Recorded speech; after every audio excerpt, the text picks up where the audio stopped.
ay isang kusinera na naman for today's video. Tayo nagluluto na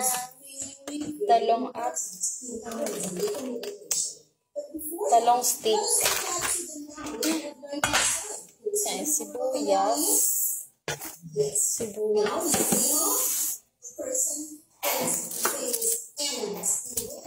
For lunch ng aking mga chickens.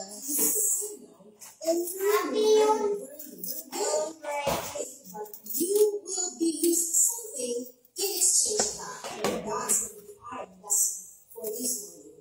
And that is pronoun. Can you say it? You see pronoun. What is a pronoun? Yes, it is used in place of a noun.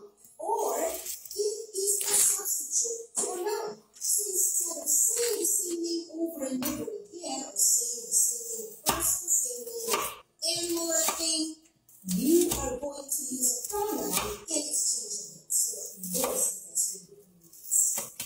And let's attend. Wow, let's see. So we will first go to the use of. So, dalawa lang yung niluto ko kasi.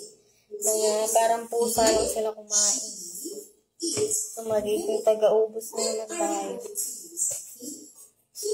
He is used to replace a name of a boy. Can you see that again? He is used to replace a name of a boy. Wow. What are the names for boys? Can you give me some examples? Good. Those are names for boys. For example, I'll use the word brother. My brother is tall. My brother is handsome. My brother is nice. So, it doesn't sound good to have people saying my brother, my brother. Saying my brother on my second and third sentences, I will just use my brother. There it is. Words we use for boys. Father, uncle, mister, and some more. So, I have given an example like my Kailangan ko lang naman dito. Tuloy ko yung he is a good man. He is a good man. So instead of saying father, what did I use? Yes, I used he. So that is what you're going to do. You will use the verb. The next sentence that you are going to use it, you use pronoun he with that will make it better. Okay, now let's go with the new lesson. When are we going to use she? If he is for a boy, now she is used to replace the name of a girl. Can you say it again? She is used to replace the name of a girl. So can you give me some examples? Wow, good examples. I have used that.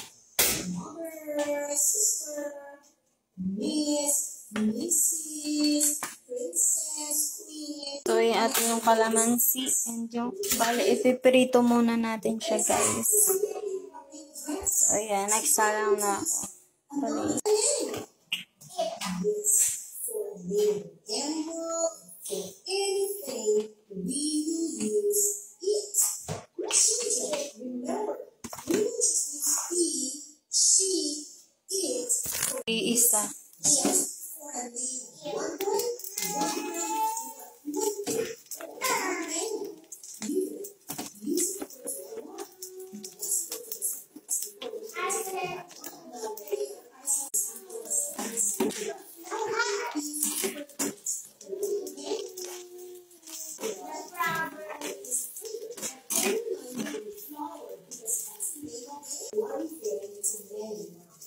Let us have some examples. Okay, here, how many things do you see?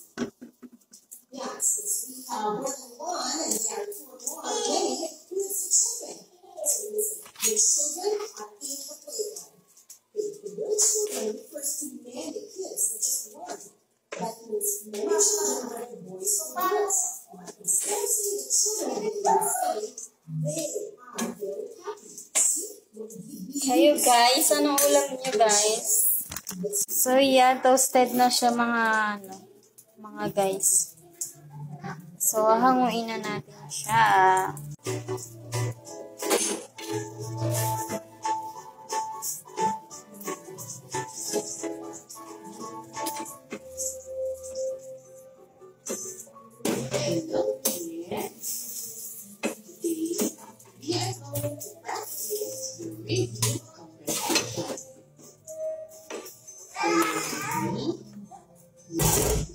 Sibuyas.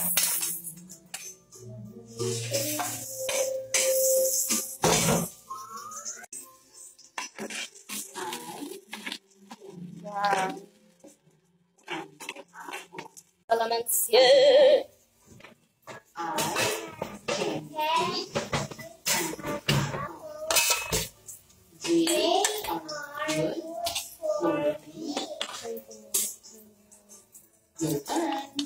Tuyo na yung ating kalamansi.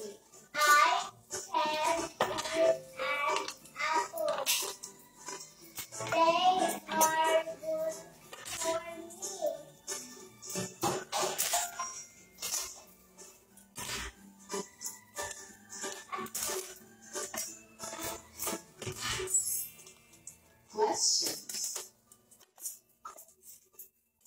Can I eat? A. I can eat an apple. B. I can eat an orange. What is an apple?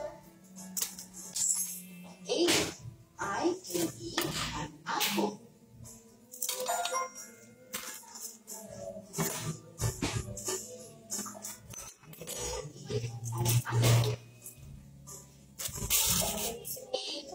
They are red. B. They are good for me. Full lang natin yung mga buko. They are good for me. They are good for me. Mama!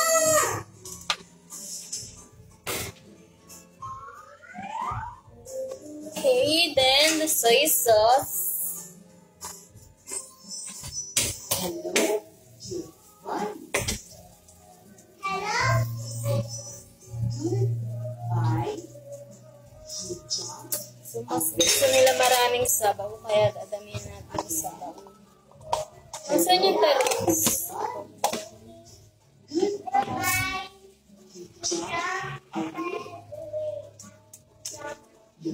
Ayan na guys. Lagyan natin ng konting tubig. Dahil mahilig sa sabaw ang mga bata.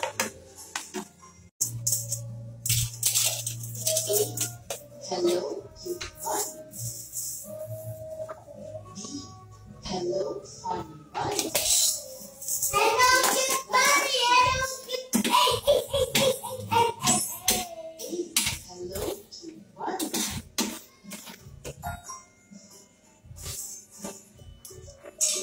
Gawin natin kalamansi. Why was the bunny told goodbye? A. He jumped away. B. He ran away. He jumped away. He jumped away.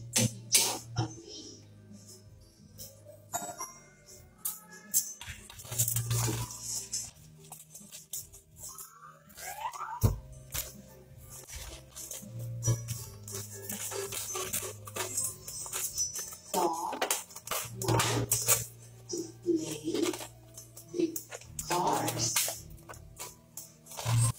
Lagyan natin ng paminta. Car can go fast. Again. Ito na siya.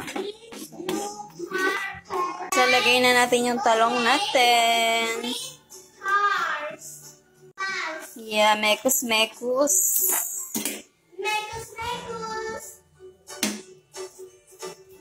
Sarap nito guys. Mapapadami na naman tayo ng kain.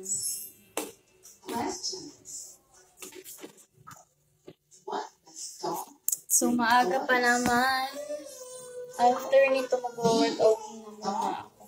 Kakain lang nito. Nagluto lang ako ng maaga para hindi ako marush mamaya. Dahil ako ay mag-workout. Magpapanggap naman tayo. For